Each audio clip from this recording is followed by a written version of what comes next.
Hey everyone, Cell here. In this video, I'll be answering a very common question I've been seeing in the solo self-found community lately, which is, how do I get a 6-link? Usually in the context of a league start or other fresh start scenario. Something to note is that I'll mostly be referring to 6-link body armors here. If you're playing a build that uses a two-handed weapon, like a Slam Berserker, you don't really want to be held back on upgrading your weapon because it happens to be your only 6-link. If you do want to link your weapon, I'd look at doing so after you get a more final 6-link armor, and I also would not recommend starting with a build that requires 2, 5, or 6 links. This advice will also be pretty general. Your specific build that you're playing might have a better way to get a starter 6-link. For example, if you're playing a Chaos Damage Over Time bow build, you might end up getting a 6-link bow from the Porcupine Divination card. I'll be going over two different types of 6-links and the methods you can use to acquire them, but first let's talk about 5-links. Depending on how early you're going after a 6-link and how well your build is performing without one, you might want to get a 5-link first. Since the introduction of gold gambling vendors like Faustus here, my preferred way to acquire a 5-link early on is just by gambling on the body armor of my preferred type. I did that this league when I started with a Volcanic Fissure Berserker. I just gambled for random armor bodies here at a lower level than I am now, so it was a bit cheaper, of course, and that's how I got my starter 5-link. If you want to focus further on Kingsmarch, I've heard people have had good luck getting 5-links from shipping as well, with the type of equipment you get corresponding to what you're shipping, of course, as with Kingsmarch as a whole. If I wanted a Link Strength Armor, for example, as I did this league, I would send Crimson Iron to Nikanu. And I'll link the wiki page for Kingsmarch directly to the correspondence between material types and ports for rewards down in the description below. Lastly, if you're willing to spend your early fusings, you can try to manually 5-link an item. It's a bit under 150 fusings to 5-link an item on average. Make sure you're using them on a 6-socket item, because there's always the chance you could get a 6-link instead. And whenever you manually use fusings, be sure to set your item to 20 quality first, because quality increases your chance to have more links, and sockets as well, as we can see from both jewelers here and fusings, as the item's quality increases the chances of obtaining more links. Alternatively, you can always go to the crafting bench and directly craft 5-link sockets for 150 fusings. Again, these are both a bit above the average number of fusings it'll take, but you're paying a bit of a premium to make sure you're not getting screwed over by RNG. You know, it could take you 400 fusings and you still don't end up with a 5 or a 6-link. So personally, I like the guarantee if I am going that route. And 150 fusings isn't exactly extremely expensive, even super early into the league. Now, as for 6-links, there are numerous options for getting 6-links, and everyone has their personal preference that they develop over time. I'd recommend trying a few of these and seeing what you end up liking the most. In SSF, there are two kind of brackets of 6-links, I would say. I personally tend to build offensively first because I play softcore, and having more damage pretty much always tends to feel better than having more defense for me. For that reason, the stats on my initial 6-link aren't really that important to me. It could have a bad base 12 life and 7% cold res, and I'm probably still going to use it as long as it has the right colors. So, how do we end up getting those 6-links? First option here is Divination Cards. This is the wiki page for Divination Cards that grant a 6-link item as a reward, and I will link this down in the description. So there are several Divination Cards that offer body armors, specifically. Some of them are more common than others, depending on how good the base item offered is. For example, the Celestial Justicar offers a 6-link Astral Plate, whereas the Chains That Bind offer a random body armor. Random body armor is on average worse than an Astral Plate, so relative to the Celestial Justicar, the chains that bind is going to be more common. There are other factors to consider as well, such as where the card drops, what content it drops from, if it's a specific type of content or if it comes from a general map, and also the stack size as well. Generally, the higher the number of cards required, the more common each card is, which helps mitigate the long dry streaks between getting cards. My suggestion, if you are going to farm cards for a 6-link, is to farm the most general card that applies to your build, as those tend to be more common. For example, if I needed a lot of red sockets for my build, I would rather farm the Celestial Justicar rather than Draped in Dreams, because there's a stack of 5 versus a stack of 6, so rarer in that aspect, as well as they both offer 6-link Astral Plates, except Draped in Dreams is item level 100, so higher item level, and it's an influence item. So those 3 qualities, the stack size difference, the item level difference, and the fact that this is influenced, are going to make Draped in Dreams more rare. And because this is, again, more so a starter 6-link, so to speak, that I would rather not spend the extra time getting a better temporary item, if that makes sense. I'd rather get the quickest 6-link I can to get myself online in terms of the extra damage, and then focus on crafting and linking my endgame item later down the road. My general recommendation would be to farm the chains that bind. This league, that doesn't necessarily apply because, unfortunately, there are no non-unique maps that drop the chains that bind this league. Only Hallowed Ground, which is a unique map, and the Lower Prison in Act 6, and you never want to be farming lower level areas for divination cards. So, if you are pursuing this route, then I would look at one of the more specific but still fairly general cards. Next up is Corrupted Strongboxes. So I'm sure most people already know this, but when a Strongbox is corrupted, it essentially applies a Vol Orb to every item that it drops. So, take that in conjunction with the fact that whenever you Vol Orb an item that can have up to 6 sockets, there's a 1 in 144 chance that it becomes 6-socket, 6-linked. So, you will end up getting a lot of garbage weapons and things like that if you're running a Corrupted Strongbox strategy, but you'll also, on occasion, get a decent 6-link body armor. Strongboxes in general have pretty much always been good to some degree, so it's also not super Atlas Point intensive of a mechanic. So if you can fit this into whatever strategy you're doing early league, this is a potential way to fish for a corrupted 6-link as well. This has a similar downside as farming the general divination cards, in that you could see a handful of 6-links before you get one that's usable for your build.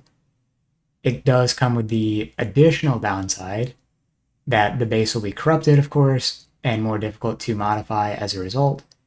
You can still change the colors on the item with either a Tainted Chromatic Orb or with the crafting bench by paying an equal cost in Vol Orbs to the Chromatic Orb cost. And just to demonstrate here, I have one such corrupted 6-link that I got from Strongbox, and although we can't add normal modifiers to it, both because it's corrupted and because it already has 6 modifiers, we can alter the sockets. And we can see if I want some red sockets, I can go ahead and try to roll for at least 1 red socket.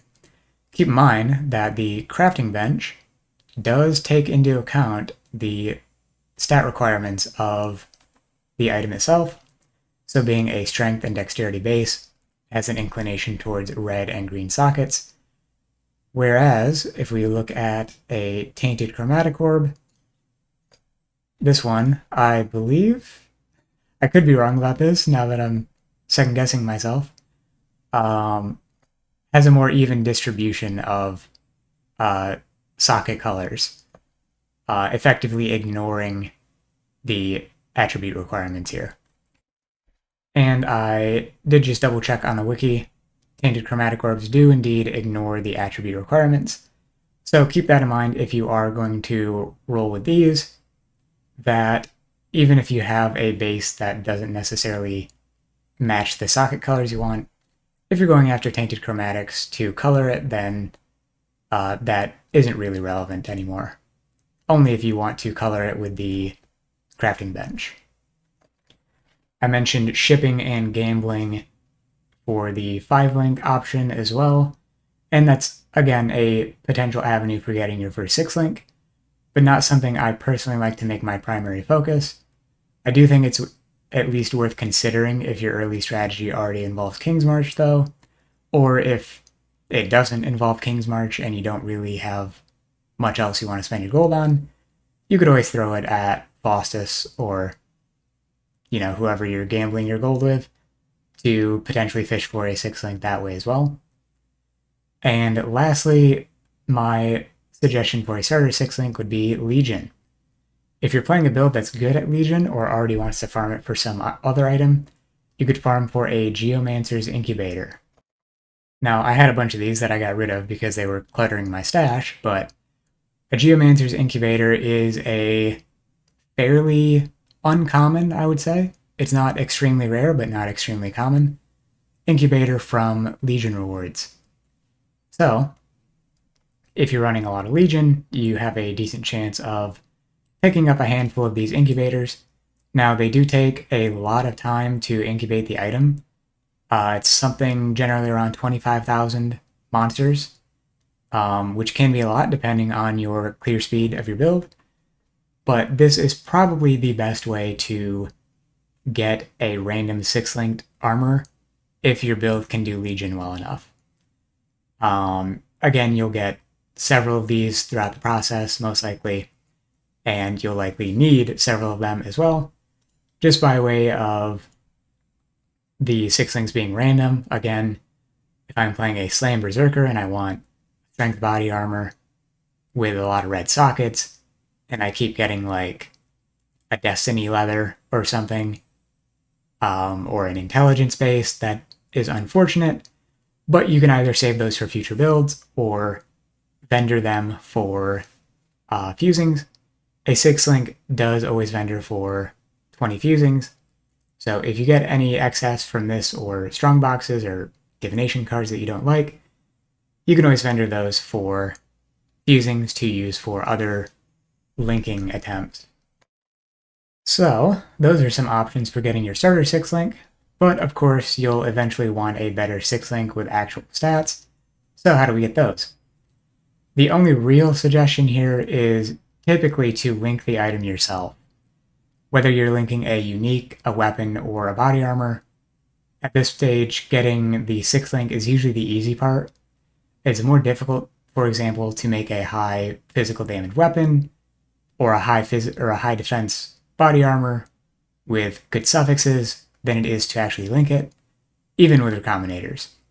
So the general idea is craft the armor you want to use long term first in terms of the affixes, and then do the linking of it.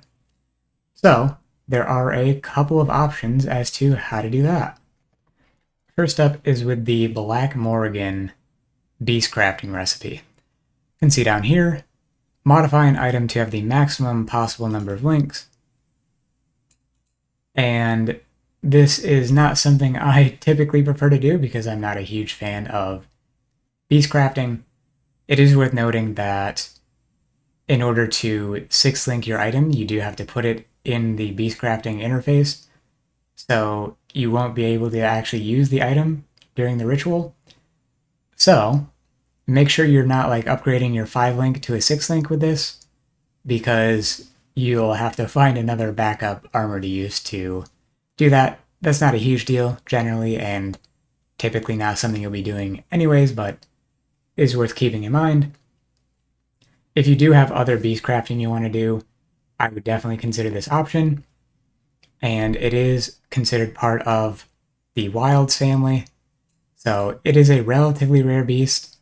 You can go quite a while without seeing one, or you can see a couple in a short period of time. Just keep in mind that if you want to increase your chance of finding it, it is from the wilds, so you can use the corresponding Atlas passive to increase chance for beasts in your map to be from the wilds.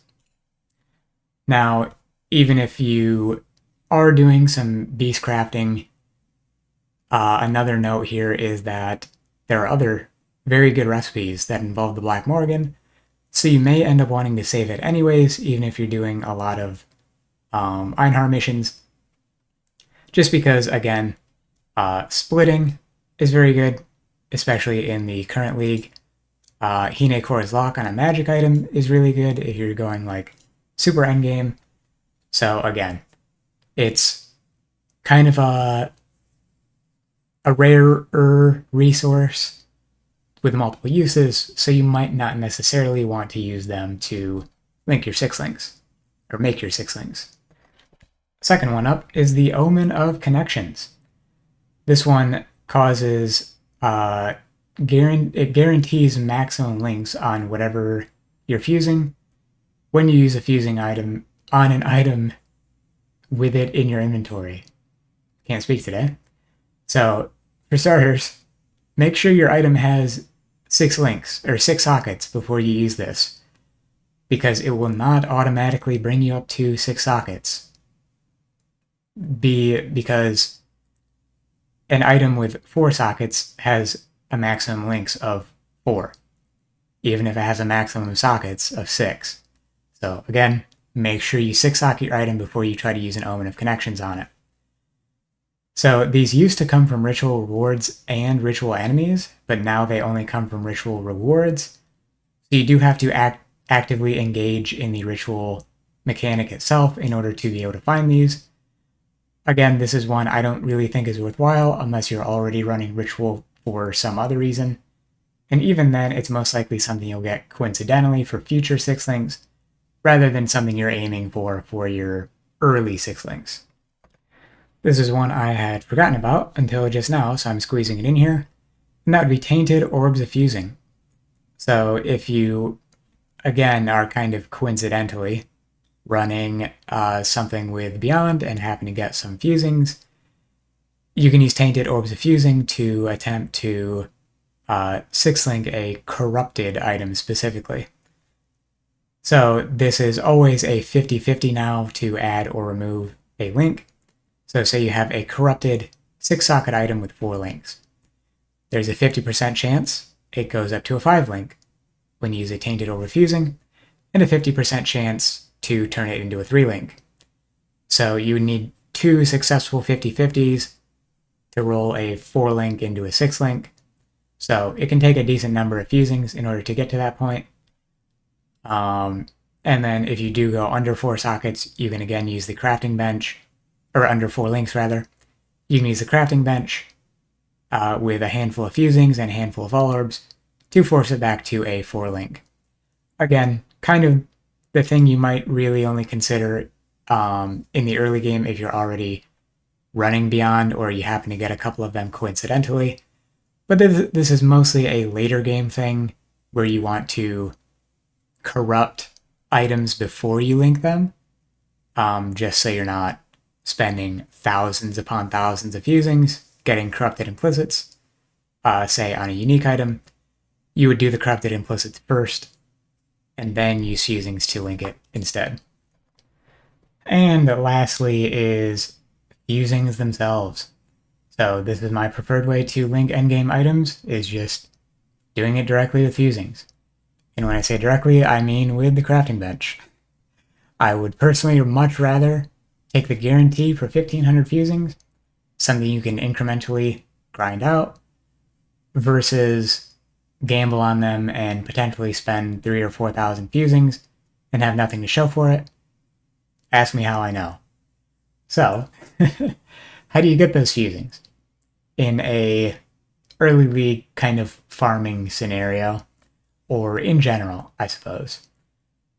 I'll throw out a couple of options, and these can be slotted into various strategies depending on what you're doing. First of which is Strongboxes. So Strongboxes offer currency rewards. You're going to get, a little pile of fusings every maps from that, usually.